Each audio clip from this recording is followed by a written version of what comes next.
السلام عليكم ورحمة الله.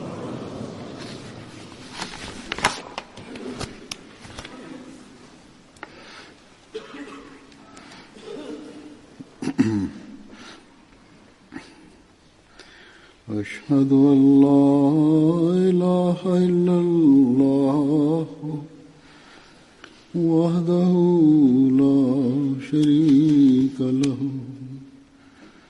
وأشهد أن محمدا عبده ورسوله أما بعد فأعوذ بالله من الشيطان الرجيم بسم الله الرحمن الرحيم الحمد لله رب العالمين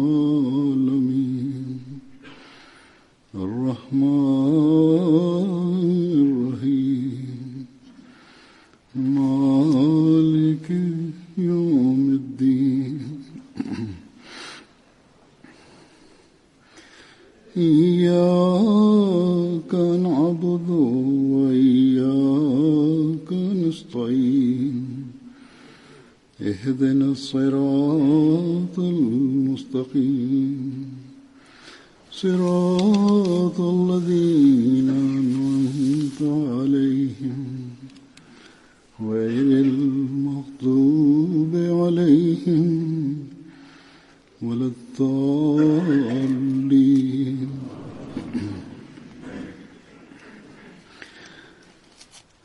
زين للناس حب الشهوات من النساء والبنين والقناطير المقنطرة من الذهب والفضة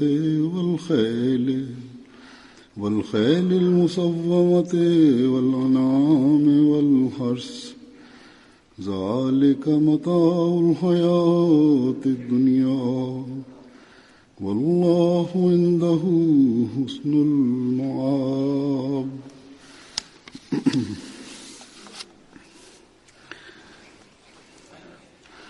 इस आयत का तर्जुमा यह है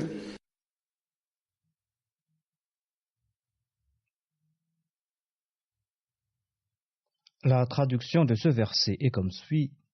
L'amour des choses désirées est embelli pour les gens, c'est-à-dire femmes, enfants, trésors amassés d'or et d'argent, chevaux marqués, bestiaux et récoltes.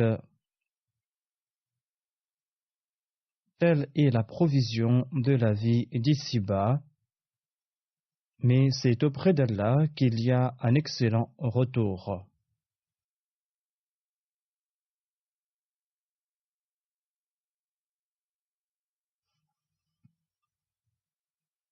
Ici, Allah a décrit la condition de ceux qui l'oublient, des gens pour qui l'acquisition des biens de ce bas monde est le seul objectif.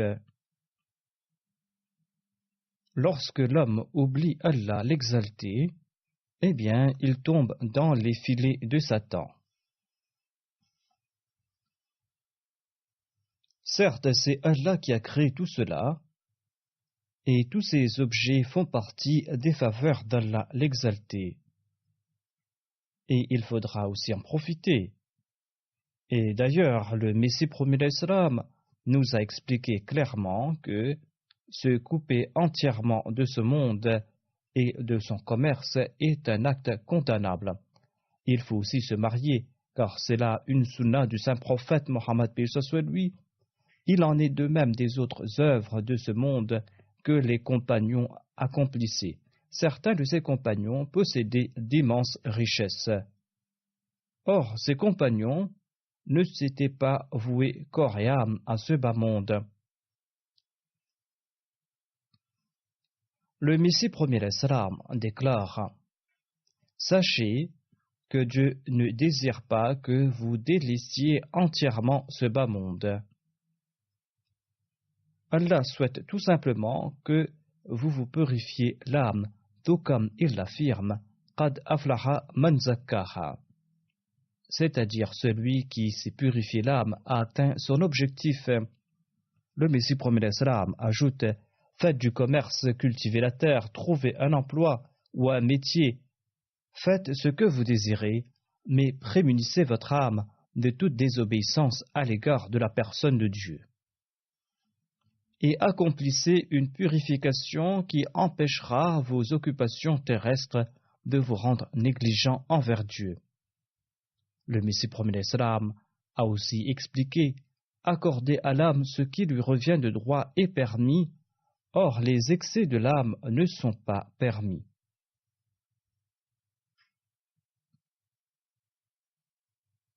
Le croyant doit se souvenir de ce conseil. L'attrait des biens terrestres ne doit pas le faire oublier Dieu.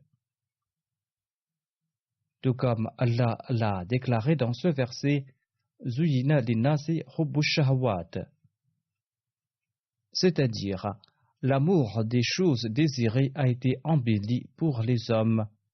Ensuite, Dieu évoque ces objets et ceux qui les convoitent non pas momentanément, mais de manière constante.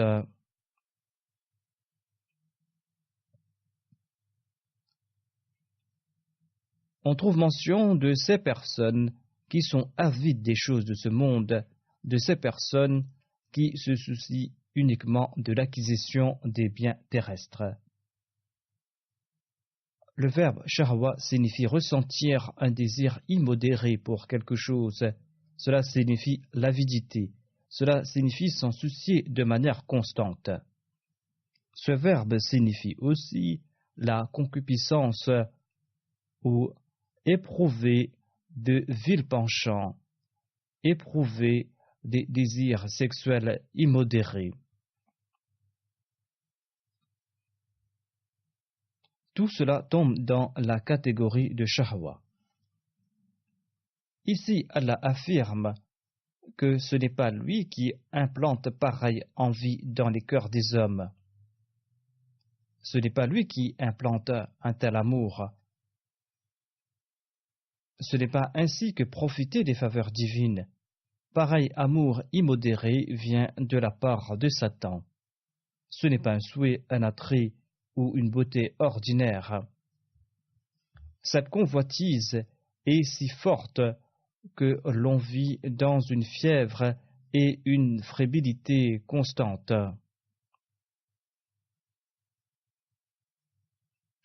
L'homme éprouve une passion immodérée pour les choses terrestres. Lorsqu'on atteint ce seuil, eh bien, ces objets ne sont plus des faveurs divines. C'est là un désir satanique. Et l'on est prêt à user de tout moyen l'illicite afin d'acquérir ces objets-là. Et on est prêt donc à user de tout moyen, même illicite, pour acquérir ces objets. Nous voyons cela chez les gens de ce bas monde. Ils outrepassent toutes les limites pour acquérir richesse, statut, pour satisfaire leur rapport sexuel illégitime avec des femmes. Ou ils se marient afin d'amasser des richesses. Ils souhaitent se marier à des femmes riches afin d'amasser des richesses. Il en est de même pour leurs œuvres d'ici-bas. Le monde est leur seul objectif dans tout ce qu'ils accomplissent. Malheureusement, en dépit du fait qu'Allah ait accordé aux musulmans des préceptes aussi beaux et purs, et en dépit de son avertissement, c'est-à-dire qu'il ne faut pas faire de ces biens terrestres l'unique objectif de sa vie, car ce sont des biens qui sont éphémères. Il faut se soucier au contraire de son âme, car c'est auprès d'Allah que sera le retour. C'est à lui qu'on devra lui rendre compte. Mais en dépit de tous ces avertissements, nous constatons que les musulmans courent après ces choses matérielles et ils ont oublié le but même de leur existence. Les ulémas, les leaders du peuple, en somme, chaque homme qui en a l'occasion reste occupé dans l'effort d'acquérir les biens terrestres par n'importe quel moyen. Lorsque pareils désirs naissent chez les dirigeants des peuples, eh bien, les pays et les nations commencent à subir des dégâts.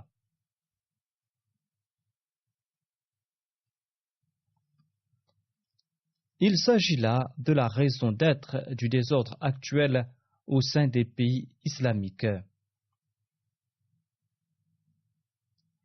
L'état des gens éloignés de la religion et des matérialistes, tel que Dieu l'a décrit, est celui dans lequel se trouvent les musulmans. Quand ils sont leaders, afin d'accumuler des richesses, ils lancent des slogans proclamant qu'ils sont au service du peuple et accèdent au pouvoir, et ensuite ils se mettent à piller les biens avidement de façon inimaginable. Les ulémas, quant à eux, s'inquiètent peu de l'amélioration de la condition religieuse du peuple. Leur effort principal est de faire en sorte que le peuple les suive et de saisir le pouvoir d'une façon ou d'une autre, ou de profiter des pouvoirs en place afin d'accumuler des richesses pour se créer une fortune. Ils prennent certes le nom d'Allah, mais leurs actions ne révèlent aucun signe de la crainte d'Allah. Nous voyons cela en particulier au Pakistan. Les dirigeants musulmans tuent leurs citoyens de foi islamique comme des mouches. Pour eux, la vie humaine n'a aucune valeur. Or, ils refusent de lâcher les rênes du pouvoir. Nous voyons cette situation dans plusieurs pays.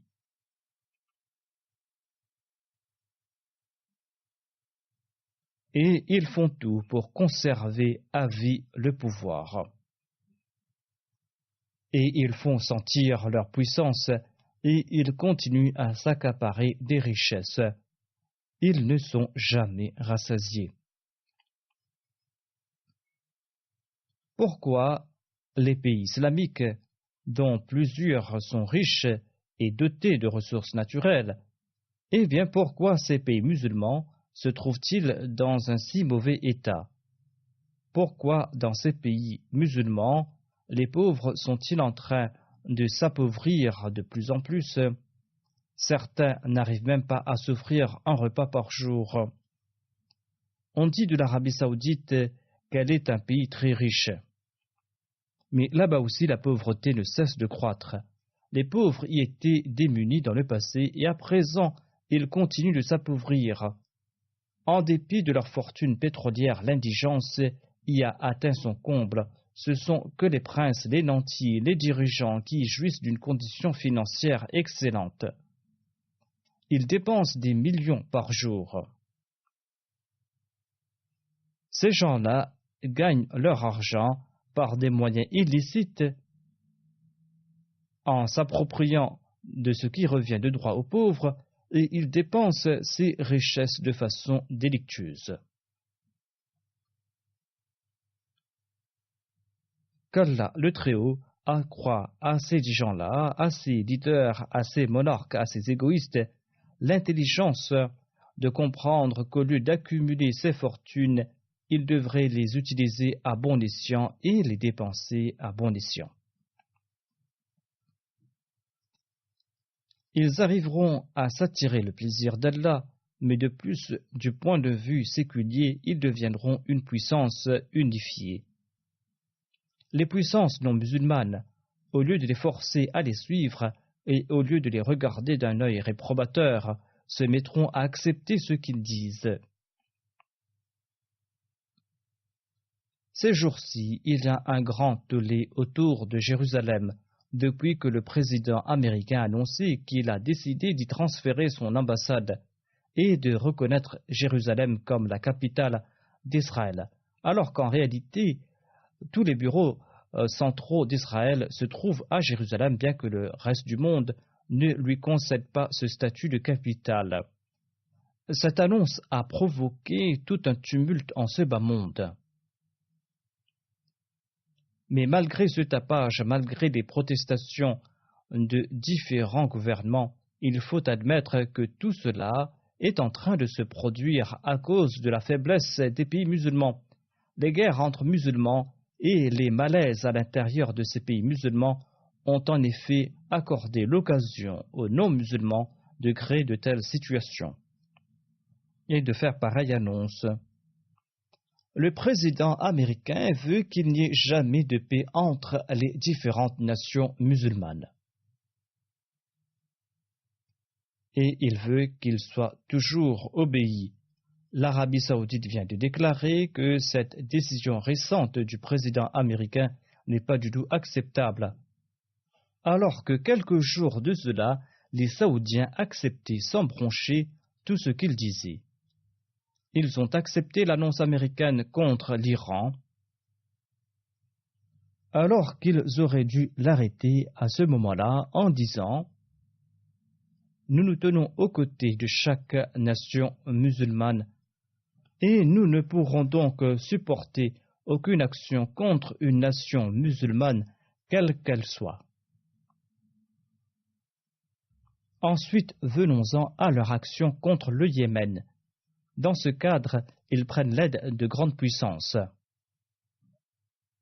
Là-bas, ils font parler leur puissance pour renforcer leur hégémonie dans la région. Et pour profiter des intérêts américains, ils acquiescent au désir des États-Unis. Dans l'acquisition des biens éphémères de ce monde, ils se sont distancés des commandements de Dieu.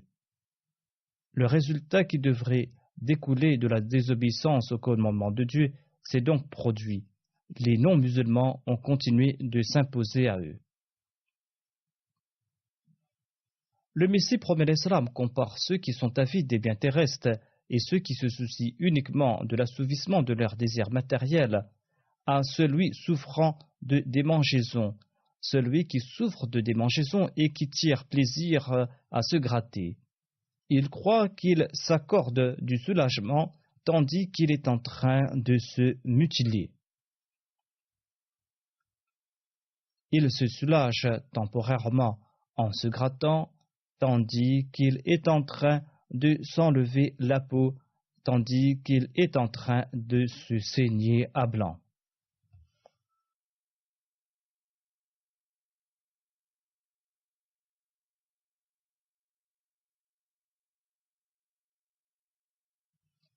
Ces objets qui suscitent l'avidité engendrent en fin de compte de l'angoisse. Ils se croient de plus en plus puissants, ces gens-là. Ils croient qu'ils sont de plus en plus nombreux. Or, ils sont en train de se saigner. Ils ne récolteront rien de plus que la colère divine. Allah le Très-Haut a fait mention de ce sujet dans le Saint-Coran en ces termes. I'lamu annama al-hayat ad-dunya la'ibun wa lahwun wa zinatun wa tafakhurun baynakum wa takathurun fil amwali wal awlad kamathali ghaythin a'jaba al-kuffar nabatuhu thumma yahiju fatarahu musfarran thumma yakunu hutama وفي الآخرة عذاب شديد ومغفرة من الله ورضوان وما الحياة الدنيا إلا متاع الغرور. C'est-à-dire, sachez donc que la vie de ce monde n'est qu'un jeu et un amusement et un ornement et une source de vantardise entre vous-mêmes et de rivalité à multiplier richesses et enfants.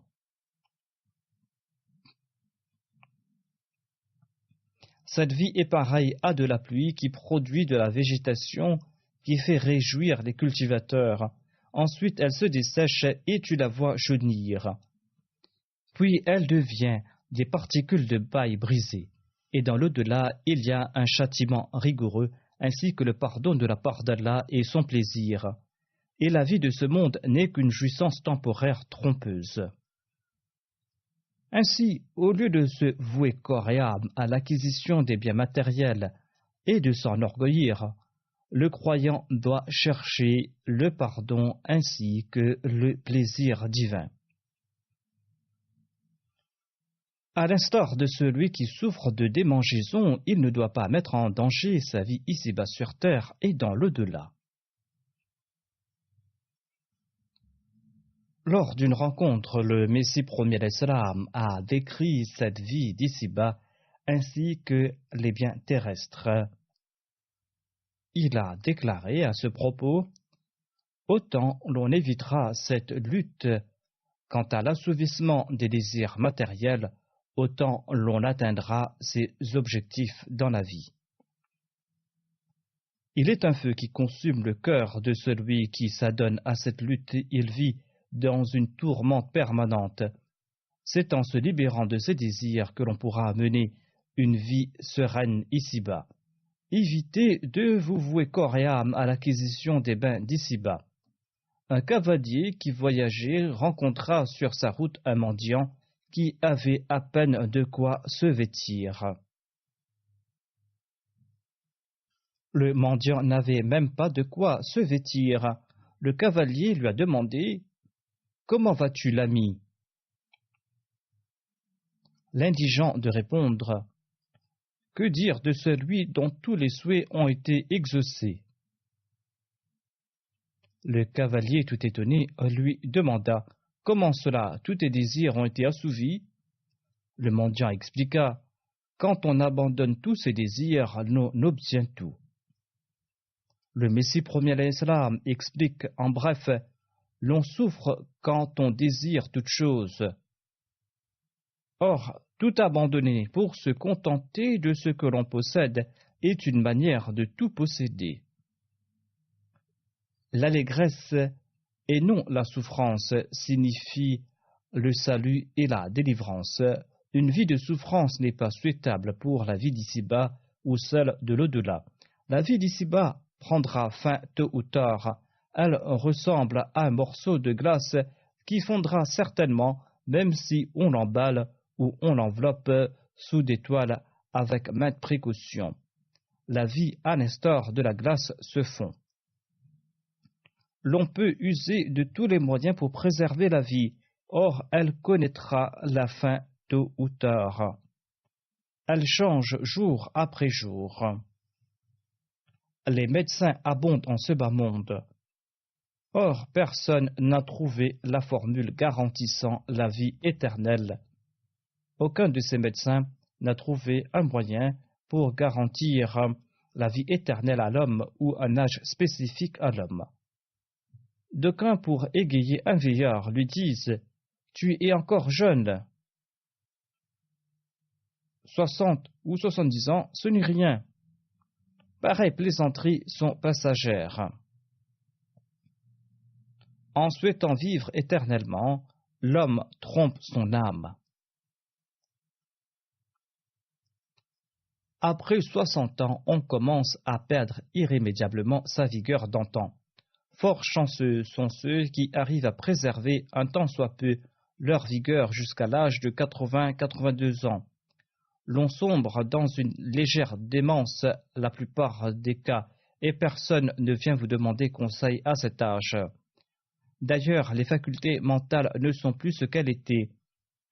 Certaines femmes maltraitent parfois les hommes de cet âge, oubliant parfois de leur donner à manger. Certains membres de leur famille ne les traitent pas bien non plus parfois. L'on vit dans l'allégresse quand on est jeune, et on ne pense pas à la mort à cet âge. Le puissant aussi croit qu'il le sera pour toujours. Il entreprend de grandes œuvres, mais en fin de compte, il constate qu'il n'a rien accompli. Ainsi, considérez la jeunesse comme une faveur. En conseillant un hindou du nom de Sharampat, se trouvant dans l'assistance du Messie premier d'Islam, a déclaré: « Vous avez atteint certains des objectifs que vous vous êtes fixés au cours de votre vie. » Or, ils ressemblaient à des bulles qui ont disparu sur le champ. En fin de compte, il ne vous restait rien entre les mains. Le plaisir passé ne vous a servi à rien. L'on souffre en y pensant. Plus on y réfléchit, plus on souffre. Le perspicace, quant à lui, en tire cette leçon.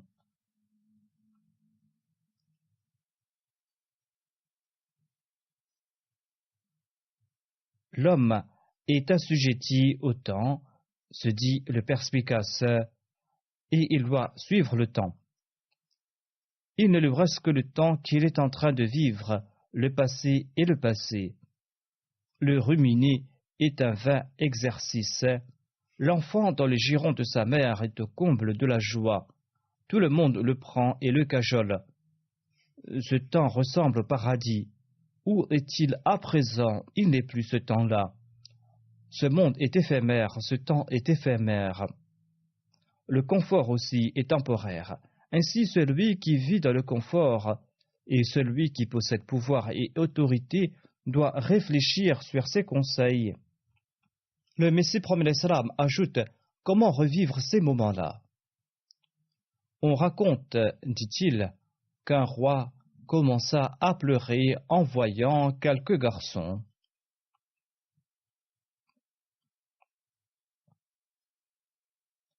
Il souffrait quand il se séparait d'eux. Il pleurait car ses enfants jouaient insouciants. Et le roi, quant à lui, se rappelait aussi du temps lorsqu'il était enfant. Il comparait son passé à son présent. Ainsi, même les monarques ne connaissent pas la sérénité en dépit de leur confort. Le Messie promet l'Islam déclare « La conscience doit primer ». Il déclare « L'extrême vieillesse est une période très noire. Arrivé à cette période, même ses proches souhaitent que l'on meure. Or, avant de rendre l'âme, on perd toutes ses dispositions. Certains sont si méchants qu'ils considèrent comme un fardeau leurs proches malades ou séniles. » Le Messie promet l'Islam déclare à ce propos « L'on perd ses dents, sa vision, l'on devient un morceau de pierre. L'on est défiguré. Certains sont frappés de maladies qui les poussent au suicide. » Ce sont là des faits que nous constatons en ce bas monde. L'homme en soi n'a aucune importance. Or, lorsqu'il est au fait du pouvoir et de la jeunesse, quand il possède richesse et pouvoir, eh bien, il oublie son devenir. Le Messie promet l'Islam déclare « Parfois, il est soudainement entouré de ces malheurs qu'il tentait d'éviter. Si ses enfants souffrent en ces temps, eh bien, il souffre davantage et il prend conscience de ses fautes et des années perdues. Il comprend qu'il aurait mieux fait d'obéir au commandement divin, d'y conformer sa vie, au lieu de s'empêtrer en ce monde et d'oublier Allah l'exalté.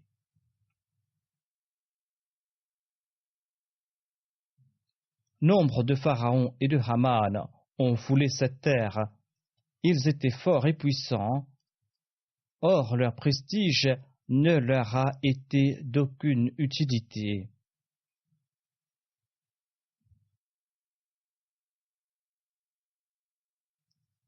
Il y avait des États plus puissants que ceux d'aujourd'hui en termes de la domination qu'ils exerçaient. Or, ils ont tous disparu. Le Messie promet l'Islam explique « Intelligent est celui qui se tourne vers Allah, le considérant unique et sans partenaire. » J'en ai fait l'expérience, dit le Messie promet l'Islam. Aucune déesse ou aucun autre Dieu n'est d'utilité tant que l'on ne se prosterne pas devant Dieu et uniquement devant lui, l'on ne méritera aucune grâce. Si vous êtes frappé de malheur en pareille situation, personne ne se souciera de vous. Maint tourment afflige l'homme. Sachez qu'il n'est qu'un seul pourvoyeur qui implante dans le cœur de la mère l'amour pour son enfant. S'il n'avait pas doté la mère d'un cœur pareil, elle n'aurait pas pris soin de l'enfant. Il faut donc associer aucun partenaire à Dieu. Voilà les conseils que le Messie promet l'Islam a prodigués à cet ami hindou. Les adeptes de certaines religions fabriquent des idoles représentant leurs déesses et leurs dieux, et d'aucuns érigent leurs biens, leurs enfants, leur pouvoir et leur autorité en partenaires à Dieu. D'aucuns transforment en Dieu leurs amitiés ou la protection accordée par certaines grandes puissances, tout comme je l'ai dit. Or, tous ces objets connaîtront un jour une fin, et comme l'affirme Allah l'exalté, l'enfer sera le lieu de séjour de ces gens-là. Le Messie premier l'Islam explique: Sachez que Dieu appartient à celui qui se voue à lui corps et âme. Personne ne peut tromper Dieu. Imbécile est celui qui croit duper Dieu par ses œuvres ostentatoires et ses ruses. Celui-là est en train de se tromper. L'attrait et l'amour de ce monde sont la racine de tous les péchés. L'homme se consacre aveuglement à ce monde et il perd toute son humanité, ignorant les actions qu'il accomplit et ce qu'il doit faire. On ne peut tromper une personne perspicace. Comment croire que l'on peut tromper Allah? La racine de ces mauvaises actions est l'amour de ce monde. C'est le plus grand péché qui détruit aujourd'hui les musulmans. Dans leur sommeil et dans leur état d'éveil, à tout instant, cette vie terrestre est leur unique souci. Ils ne se soucient que de ce bas monde. Ils ne s'inquiètent guère du moment où ils seront placés dans la tombe. S'ils craignaient Dieu et s'ils se souciaient le moindrement de leur foi, ils en auraient tiré de grands avantages. Ainsi, le croyant, au lieu de se soucier de ce monde, doit au contraire embellir sa vie dans l'au-delà et se soucier de l'acquisition de l'amour divin. Il doit faire naître en lui le contentement. Il doit certes profiter des biens de ce monde, mais en les considérant comme une faveur divine, et non en les transformant en Dieu et en courant derrière ces biens terrestres. Dieu est notre véritable objet d'adoration. Le croyant doit éprouver le plus grand amour pour Dieu. Cet amour engendrera la taqwa ainsi que le contentement.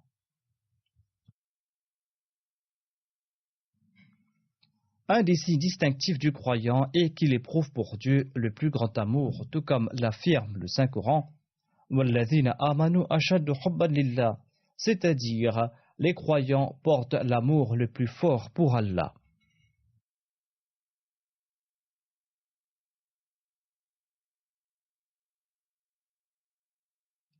Le Messie prophète l'Islam affirme à ce propos: le sens de l'honneur de Dieu, eu égard à l'amour personnel qu'on doit lui vouer, interdit aux croyants de lui associer toute autre personne.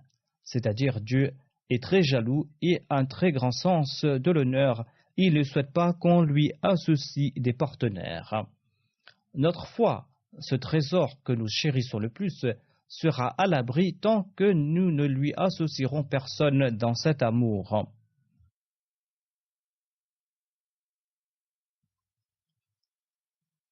Un des signes du croyant selon Allah est qu'il éprouve pour lui l'amour le plus fort. وَالَّذِينَ آمَنُوا أَشَدُّ حُبًّا لِلَّهِ. C'est là un droit spécifique d'Allah. Celui qui l'accorde à quelqu'un d'autre connaîtra la destruction. Croyez-vous que toutes les bénédictions divines dont profitent les hommes de Dieu et l'exaucement de leurs supplications dépendent d'incantations et de cela et de jeûnes ordinaires? Certainement pas. Ils obtiennent tout cela en raison de leur amour pour le tawhid, c'est-à-dire pour l'unicité de Dieu. Ils l'obtiennent car ils s'annihilent dans l'amour d'Allah l'exalté. Ils se donnent à lui corps et âme et n'appartiennent qu'à lui. Ils sacrifient les autres de leurs mains dans sa voie. Le Messie prophète l'Islam ajoute: je comprends très bien la réalité de cette douleur ressentie par celui qui est séparé soudainement de l'être qui lui est le plus cher. Mais ma fierté consiste dans le fait qu'à part notre bien-aimé, nul autre ne mérite pareil amour. Depuis toujours, mon cœur a émis cette fatwa: vouer un amour éternel à autrui en excluant l'amour pour Dieu, même si c'est à l'égard de son fils, de son ami ou de quiconque, eh bien, pareil amour est de la mécréance, c'est là un très grand péché. Sans les bénédictions et les grâces divines, pareil comportement peut mettre en péril sa foi.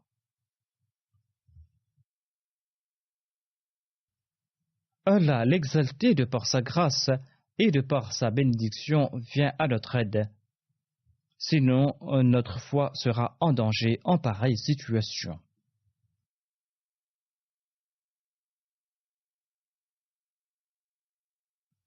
Un véritable croyant ne peut jamais imaginer être tenté un jour par l'amour des biens de ce monde. C'est pour cette raison qu'il est extrêmement important pour un croyant de progresser dans la taqwa et de faire preuve de contentement. C'est pour cette raison que le saint prophète a déclaré « Ayez la taqwa au cœur, car dès lors vous deviendrez le plus grand adorateur. » En effet, si nos cœurs sont emplis de l'amour de Dieu et de sa taqwa, nous pourrions remplir nos devoirs vis-à-vis de Dieu et son adoration. Le devoir du véritable croyant est de se contenter de ce qu'il possède. Le saint prophète déclare « Si vous vous contentez de ce que vous possédez, vous serez reconnaissant. » Et un croyant doit être le plus reconnaissant à l'égard de la personne de Dieu. D'aucuns déclarent verbalement qu'ils sont reconnaissants envers Allah l'exalté, mais ces gens-là continuent à courir derrière les biens et les prestiges de ce bas monde. En réalité, pareilles personnes sont épris des plaisirs de la chair. Ceux-là ne peuvent pas être véritablement reconnaissants. Faisant référence aux gens de cette catégorie, le saint prophète Mohammed a déclaré « Même si le fils d'Adam possède déjà une vallée remplie d'or, il souhaitera en avoir une autre. Rien, hormis la poussière, ne pourra remplir sa bouche. Sa convoitise prendra fin que lorsqu'il sera enterré. »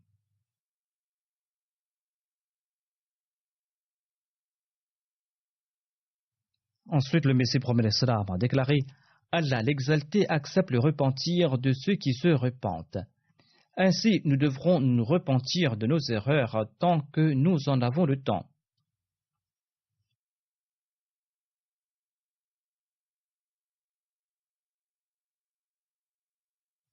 En évoquant le degré de contentement dont doit faire preuve le croyant, le saint prophète déclare « La personne qui se lève le matin avec la sérénité intérieure et une bonne santé physique et qui possède de quoi s'alimenter pendant la journée a gagné le monde entier et elle a obtenu tous les bienfaits de ce monde. » Voici le degré de contentement que doit faire preuve un croyant.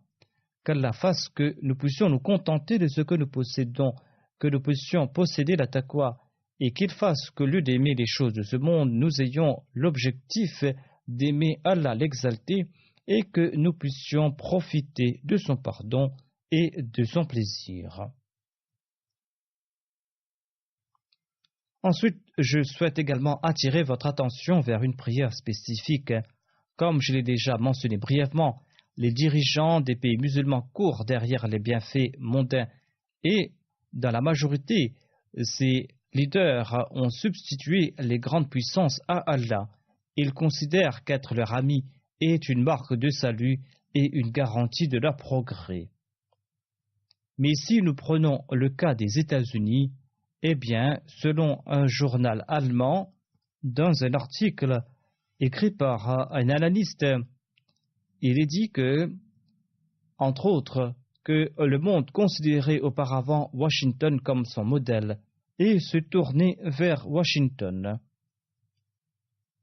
Le monde considérait que Washington est le modèle que l'on doit suivre. Mais Washington n'a plus dorénavant ce statut, car à la place de Washington, les gens se tournent vers Beijing, la capitale de la Chine.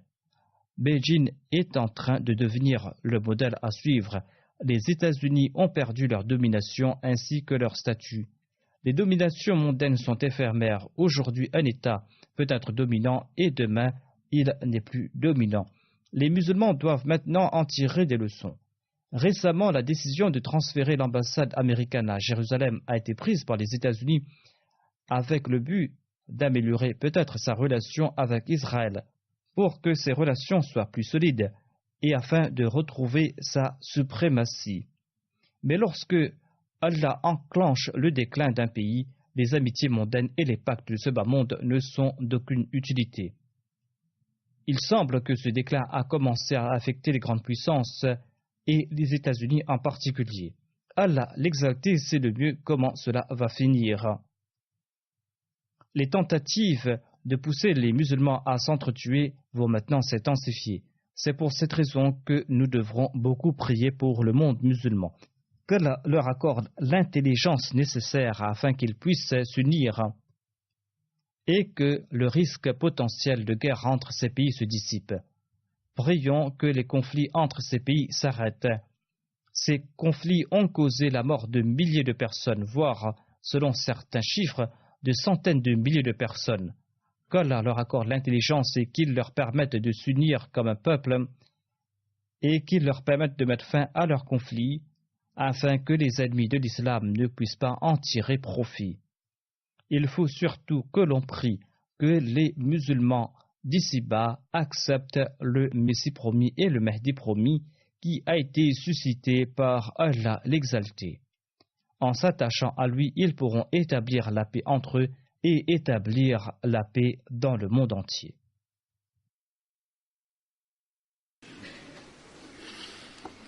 Alhamdulillah, alhamdulillah, nahmaduhu wa nasta'inuhu wa nastaghfiruhu wa nu'minu bihi wa natawakkalu alayhi wa na'udhu billahi min shururi anfusina wa min sayyiati a'malina.